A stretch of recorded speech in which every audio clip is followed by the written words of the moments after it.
What if I told you that everything you've been doing to be happy is actually the very thing making you miserable? We spend our entire lives chasing a finish line that doesn't exist, treating happiness like a destination we can reach if we just work hard enough, have enough money, or gain enough power. But what if happiness isn't something you chase, but something you accidentally kill by hunting it? Today, we're uncovering the psychological glitch in our pursuit of satisfaction, and the counterintuitive secret to finding the peace you've been looking for all along. This isn't just about feeling better, it's about fundamentally changing how your mind processes the world around you. From the moment we are born, we are conditioned to believe in a specific formula for a successful life. If I get that promotion, then I'll be satisfied. If I finally buy that house, then I'll be happy.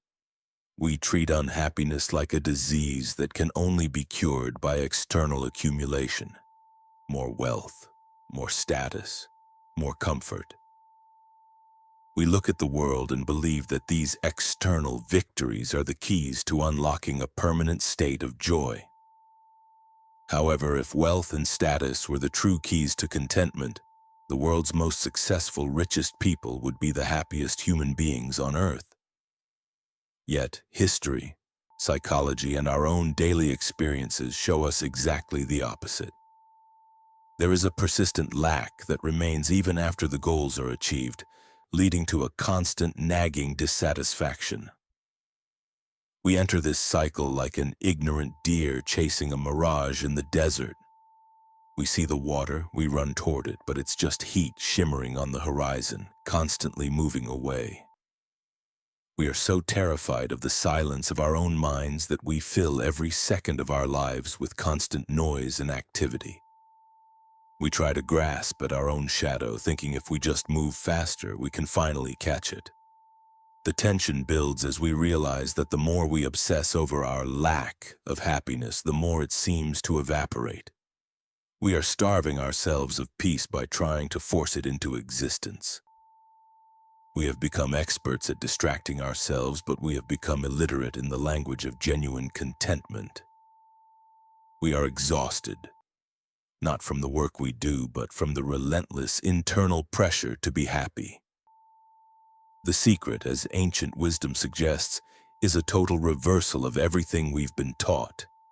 Real happiness isn't found in acquisition, it's found in contribution. Think of historical figures who found an indescribable bliss, even while standing on the threshold of death. They weren't focused on their own gain, but on their service to others. When you shift your focus from hoarding satisfaction for yourself to creating it for others, a strange transformation happens. You cease to be a vessel that needs to be filled and become a source that overflows. The joy you give away isn't lost, it's reflected back to you. Take, for instance, a simple artist. If they create a painting only to seek praise or money, their happiness is fragile, dependent entirely on the reaction of others. But if they create because they truly wish to share beauty, their joy is in the act itself. The same applies to us. A person who lives for the benefit of others, who serves without constant expectation of return, discovers that their heart becomes pure and clean.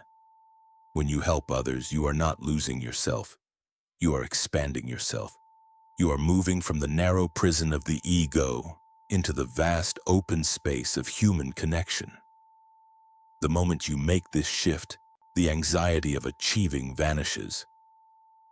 The need for constant external validation, the need to be better, richer, or more successful than the person next to you starts to dissolve. You realize that by helping others, you weren't actually sacrificing your own peace. You were building it. When your inner environment becomes pure, clean, and filled with goodwill, a natural spring of happiness begins to flow from within. Even in the face of temporary pain or hardship, you find a resilience that those trapped in the cycle of selfish pursuit can never achieve.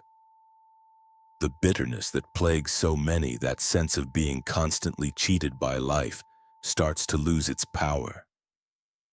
Why? Because you are no longer relying on the external world to provide your emotional state. You are now the architect of your own internal atmosphere. You see that the external and internal are connected, but you choose to start from the inside out. This isn't just a feel-good sentiment. It's a fundamental restructuring of your consciousness.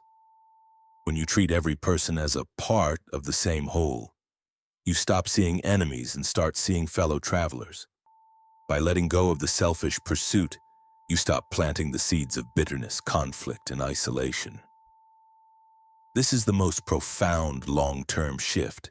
You stop wasting energy on resentment, comparison, and the constant fear of not being enough. Instead, you focus on your duty, your service, and your contribution. You begin to understand that happiness is a byproduct of living correctly, not a trophy to be won. As your heart becomes clearer, you notice that the world around you also changes. You attract different people, you handle challenges with more grace, and you stop taking every small obstacle as a personal attack from the universe. The long-term result? You become a person who doesn't just find happiness. You become the atmosphere that radiates it for everyone you meet. A life lived with this mindset isn't just successful by societal standards. It becomes a life that is actually deeply worth living. You have moved from being a victim of your desires to being a master of your own peace.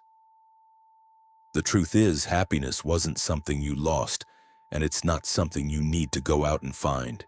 It was simply buried under the noise of your own expectations. Stop chasing the mirage, stop trying to manufacture satisfaction, and start simply being a positive force for those around you.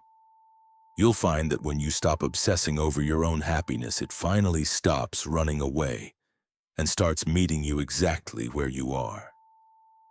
Peace is not a destination, it's a decision.